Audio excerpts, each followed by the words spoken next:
ここで旅ポイントです。いくつか改善点と良かった点見えてきましたので、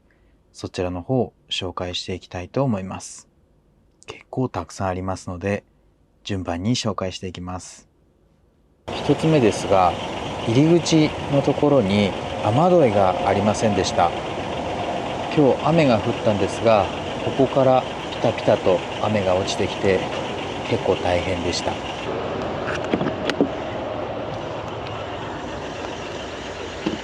この辺りに雨が滴り落ちるような感じでしたので、ちょっとここは改善が必要だなというふうに思いました。同じように運転席のドアの上ですね、こちらのバンク、こちらの方も雨がこう滴ってくるような形で、ちょうど降りてきたあたりに雨が滴ってきました。これも何か雨どいをつけるなどして対策が必要だなというふうに思いました。続いては照明が足りませんでした。これは撮影をしているという関係もあるんですが、やっぱりちょっと足りないなというふうに感じました。以前のハイエースの時も足りなかったので、こんな風に LED のランタンをつけていたんですが、今回も2箇所つけてます。今後ですね、ここに照明をつけたりだとか、この辺りも照明を変えたりだとかしたいなというふうに思っています。また、ここに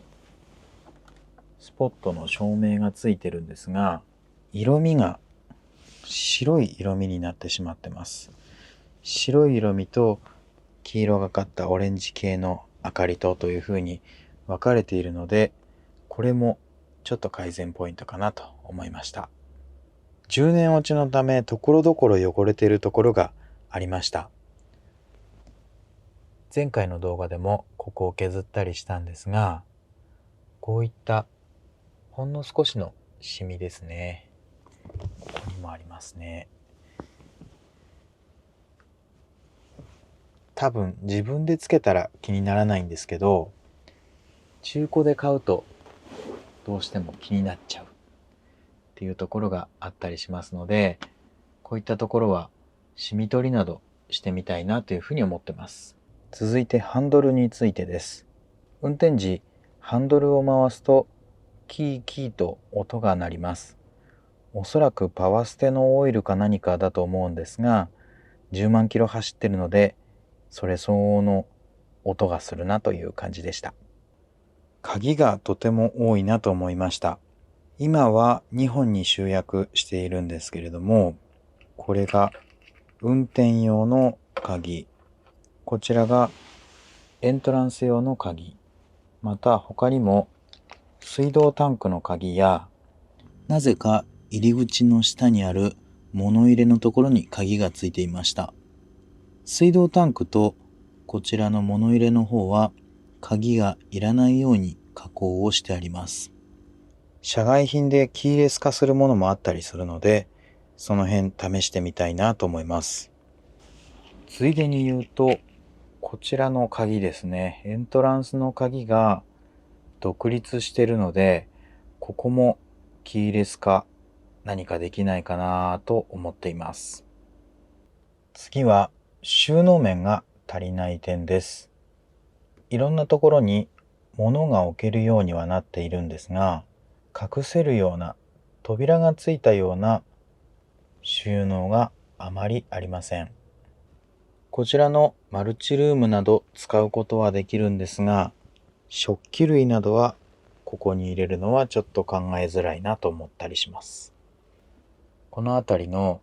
キッチンルームあたりに何かこう棚ですとか、そういったもの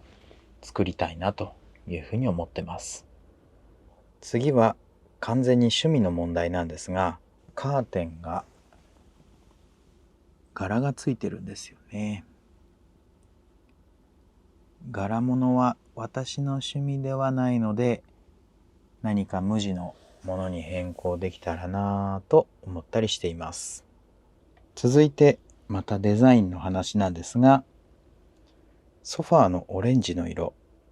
とっても可愛いなとは思うんですが、部屋全体が木目調でオレンジ系統、明かりもオレンジ系統、そしてソファーもオレンジという風になっているので、ちょっとオレンジが全体的に強すぎるかなというふうに思っています。あちらのベッドがグレーでシュッとした感じなので、ソファーの方もグレーにできたらいいかなというふうに思っています。続いてはシャワールームがない点です。狭い車内なので限界があるかとは思いますが、何かシャワーが浴びれる仕組み作れないかなと思っていたりします。次はドアの閉まりについてです。こういったタイプのエントランスドア、私は初めてなんですが、一般的にこんなもんなんですかね。こうギュッと閉まらないんですよね。もふっと閉まる感じがちょっとなぁと思っています。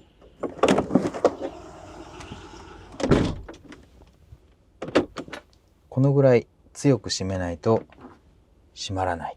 という風になってますので、何か改善できるところはないかなと思ったりしています。続いては燃費ですね。燃費の方がリッター約7、そして良ければ8という感じになっています。前回のハイエース GT グランデがおおむねリッター10キロぐらいだったので、やっぱり少し燃費が悪くなったなという気がしています。これだけ大きなものを積んでるので、やはりその分燃費が落ちるのかなと思いますが、何か改善ができたらいいかなと思ってたりします。最後は冷蔵庫です。エンゲルの40リッターの冷蔵庫入っているんですけれども、この冷蔵庫だからというわけではないと思いますが、冷蔵庫の音ですね。この大きい音が気になるなと思っています。モーター音と振動が結構します。寝てる時に冷蔵庫つけているとブーンという音がしてくるので、これがちょっと気になるなと思っています。以上が気になる点、これから改善していきたいなと思っている点でした。続いては良かった点です。最初にも言いましたが、この車、加藤モーター DD 購入して本当に良かったなというふうに思ってます。いいポイントたくさんありましたので、それも紹介していきたいと思います。一つ目はこちら、無限バッテリーです。1200Ah の超大電流のバッテリーを積んでいます。そのため、電気の心配一切ありません。エアコンを使ったり、電子レンジを使ったり、家電を使うことたくさんありますが、この大電流だと全く心配なく使えます。どこでも車中泊ができる。そんな安心感をこのバッテリーは与えてくれます。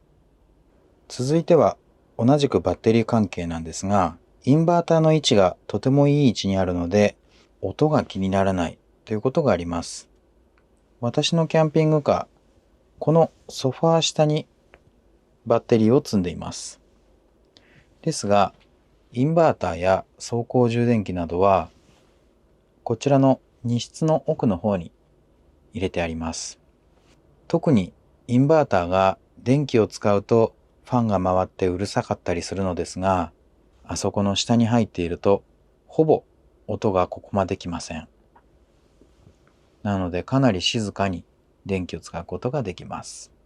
続いてデザインについてです。この木材をふんだんに使ったデザイン、ぬくもりのある雰囲気がとても気に入っています。これは私だけかもしれませんが、木材だったら釘打てるなぁなんていうふうに思ったりするので、拡張性も高く、やっぱり木の家っていいなぁと思っています。続いてはベッドについてです。このベッド、ダブルベッドサイズくらいあります。キャンピングカーを買う決め手にもなったこのサイズ感、とっても気に入ってます。こちらのバンクベッドもかなり広く2人は寝れることができるかなと思います。また、こちらのソファーもここを引っ張ることによってベッドを作ることができます。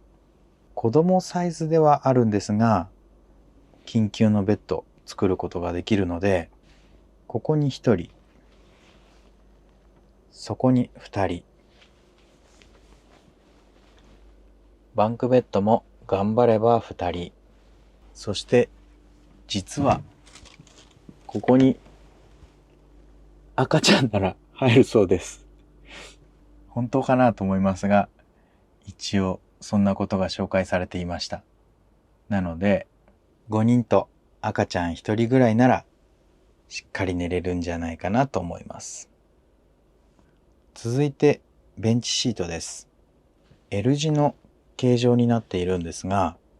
これがとても座りやすかったです。座った時にある程度お尻を支える面積もありますし、こちらの背もたれもいい角度を自分で調整することができます。こちらの方に座っても同じように調整することができます。私的な一番お気に入りポジションはこの L 字の角の部分ですね。この部分が自分の好みの角度に合った座り角度作れたりするのでいいなというふうに思っています。すでにテーブル DIY して移動できるようになっているので、テーブルの位置が悪いとかいうこともなくなりました。なのでこのソファーですね、かなり快適です。そして最後はエアコンです。やっぱりこれ最強です。エアコンがあることによって夏全く怖くないですね。また音もかなり静かなので騒音が気になったりすることもなく、夏快適に車内で過ごすことができます。これはやっぱり絶対必要で最高のアイテムでした。以上、今のところ気になるこの車のいいところ、そして改善ポイントでした。総評してやっぱり最高だなというふうに思っています。これから改善ポイントをまた自分で DIY できるというのも私の楽しみだなと思ってます。以上、旅へポイントでした。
やっ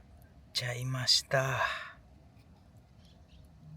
おそらく冷却水、ピンクい液なので冷却水だと思うんですが、漏れちゃってます。車体にちょっと穴を開けようと思ってドリルを回していたところ、多分配線に当たってしまいました。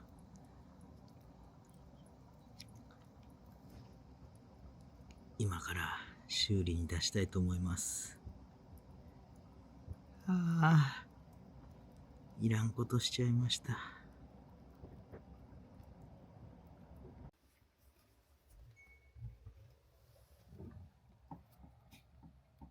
この奥ですね。バッテリールームの奥の方、この奥でやってしまいました。こっちの方、ここをね、穴開けようと思ったんですが、いやー、やってしまいました。ショックです。